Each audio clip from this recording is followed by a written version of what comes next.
வணக்கம்ப்பா. எல்லாம் நல்லா இருக்கீங்களா? இன்றைக்கி வந்துட்டு நம்ம என்ன செய்ய போகிறோம் அப்படின்னு பார்த்தீங்கன்னா, இன்றைக்கி சமையலில் வந்துட்டு வாழைப்பூ பாசிப்பருப்பு போட்டு கூட்டு தான் பார்க்க போகிறோம். வாழைப்பூ தான்ப்பா இது நறுக்கி கலநீரில் இந்த அரிசி கலந்த தண்ணியில் போட்டு வச்சுருக்கிறேன். இதுக்கு வந்துட்டு கூட சேர்க்குறதுக்கு 50 கிராம் பாசிப்பருப்பு, ஒரு 2 ஸ்பூன் கடலைப்பருப்பு எடுத்து தண்ணியில் கழுவிட்டு அதை கொஞ்சம் தண்ணியில் வச்சுருக்கிறேன் ஊறத்துக்கு. தாளிப்புக்கு வந்துட்டு பச்சை மிளகா 3, கருவேப்பிலை கொஞ்சோண்டு, சின்ன வெங்காயம் ஒரு 50 கிராம், பெரிய வெங்காயம் குட்டி வெங்காயம்னா ஒரு வெங்காயம், ரெண்டையும் சேர்த்து நறுக்கி வச்சுருக்கிறேன். வெறும் சின்ன வெங்காயம் மட்டும் போடணும், போடலாம் நல்லாயிருக்கும்.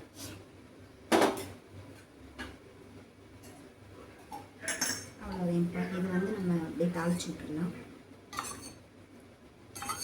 3 ஸ்பூன் எண்ணெய் விட்டாச்சு.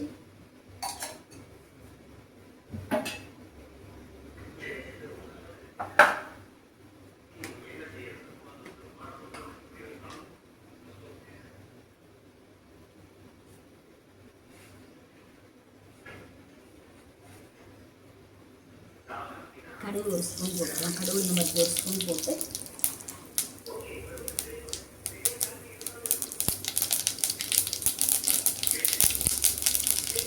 அரை ஸ்பூன் சீரகம் போட்டுருவோம்.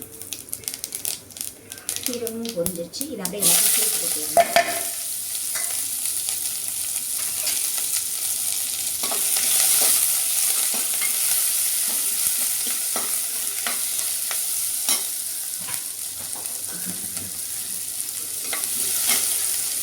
இதை வந்து பெருங்காயத்தூள் கொஞ்சம் போட்டுக்கலாம்.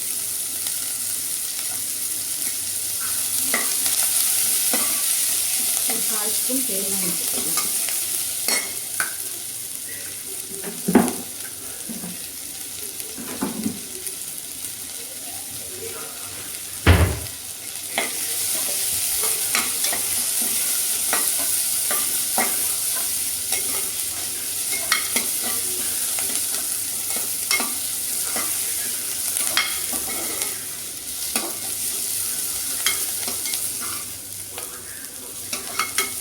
பார்த்தீங்கன்னா ஒரு 3/4 பதம் வணங்கிடுச்சு. கண்ணாடி பதம் சொல்லுவாங்க பார்த்தீங்கன்னா அந்தளவு வணங்கிடுச்சு. இதை வந்து வாழைப்பூ சேர்த்துருவோம்.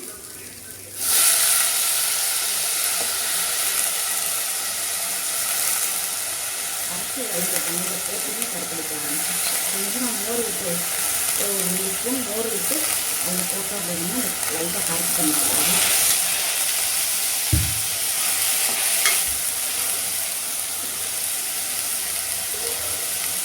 இந்த பருப்பு கழுவி தண்ணியில் ஊற வச்சுக்கணும் அப்படின்னா அதை அரைச்சி வச்சுக்கணும்.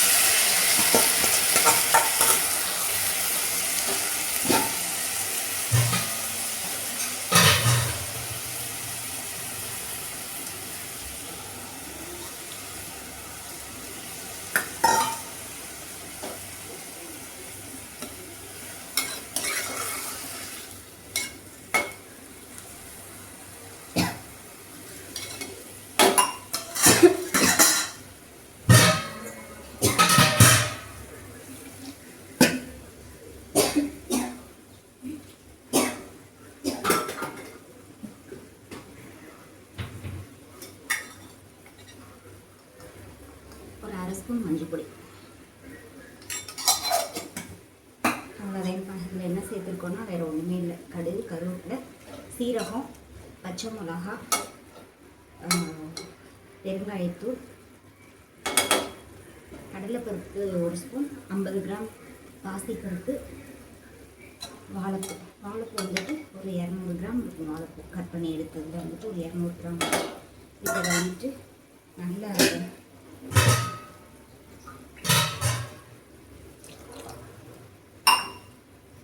நல்லா ஒரு 3 விசில் விட்டு எடுத்துருவோம். 3 விசில் விட்டு ஸ்டீம் போனதுக்கப்புறம் ஓப்பன் பண்ணி பார்க்கலாம் எப்படி இருக்குன்ட்டு. 3 விசில் எதுக்காக வைக்கணும் அப்படின்னு சொன்னீங்கன்னா, பருப்பு வந்து வேகணும் பார்த்தீங்களா, அதுக்காக. பூக்கு வந்து ஒரு விசிலே போதும் தான். பொரிக்கிறது அப்படின்னா நம்ம வடச்சட்டியில் வச்சு பண்ணிட்டு போயிடலாம். இது வந்து பருப்பெல்லாம் போட்டு பண்ணுறதுனால வடச்சட்டிலனா கொஞ்சம் டைம் எடுக்கும். சீக்கிரமாக பண்ணணும் அப்படின்றதுனால குக்கரில் வச்சுருக்கிறேன் நான். இது வந்து ஒரு 3 விசில் விடுவோம். பருப்புக்காக தான் நான் 3 விசில் வைக்கிறேன். இல்லாட்டினா ஒரே விசில் தான். 3 விசில் வந்து ஸ்ட்ரீம் போனதுக்கப்புறமா ஓப்பன் பண்ணி பார்க்கலாம் எப்படி இருக்குன்ட்டு. உப்பு வந்து நான் இப்போ சேர்க்கலை, அப்புறமேட்டுக்கு தான் சேர்க்க போகிறேன். கொஞ்சம் உப்பு அது கூட போட்டோம்னா ஒரு மாதிரி ரொம்ப கடுக்கிற மாதிரி இருக்கும். அதுக்காக இறக்க போகிறப்ப லைட்டாக போட்டு ஒரு பெரட்டணுன்னே அப்படியே எடுத்தோன்னா கரெக்டாக இருக்கும். பார்த்துக்கோங்க. இப்போது ஃபஸ்ட்டு வந்ததுக்கப்புறமா நம்ம பார்ப்போம்.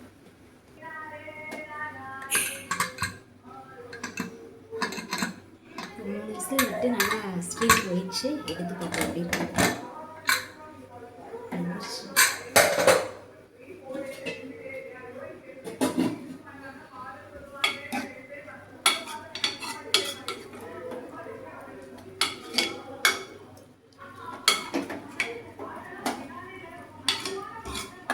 வெந்துருச்சு. இந்த தண்ணி வந்து கொஞ்சம் நல்லா வத்தட்டும். அதுக்குள்ளே அந்த இருக்கிற பருப்பும் நல்லா மசிஞ்சிரும். மசிஞ்சு நமக்கு நல்லா கூட்டு மாதிரி கிடைக்கும். பார்த்துக்கோங்க.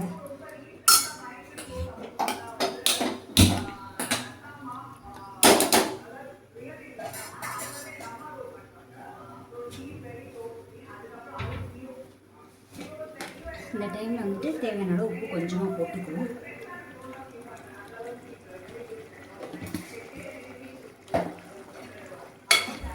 போட்டு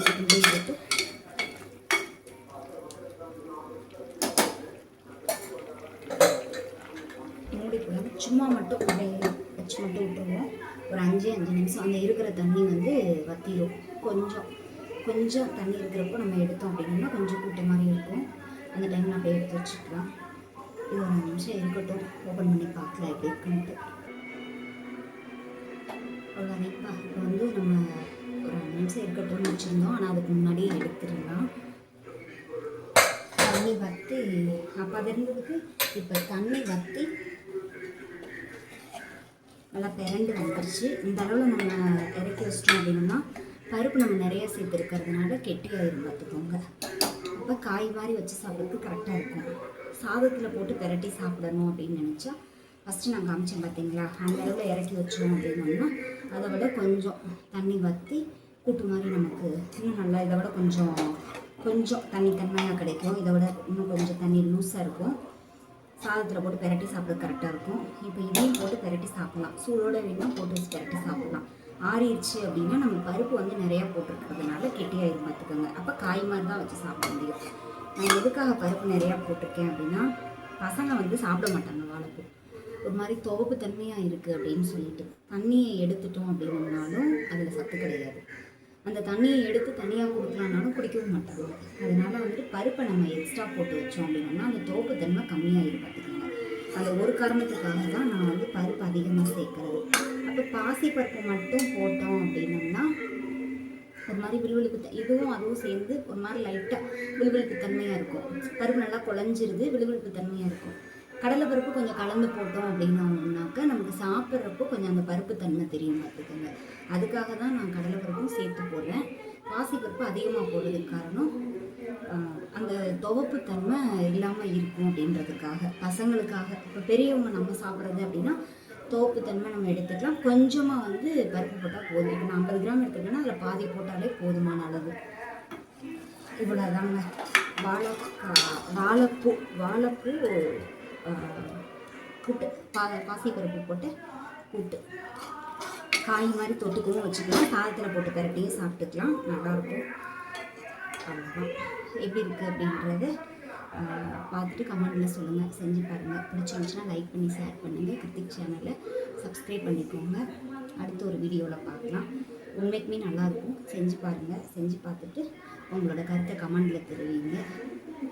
ஓகே உறவுகளே, அடுத்த ஒரு வீடியோவில் பார்க்கலாம். பாய் உறவுகளே.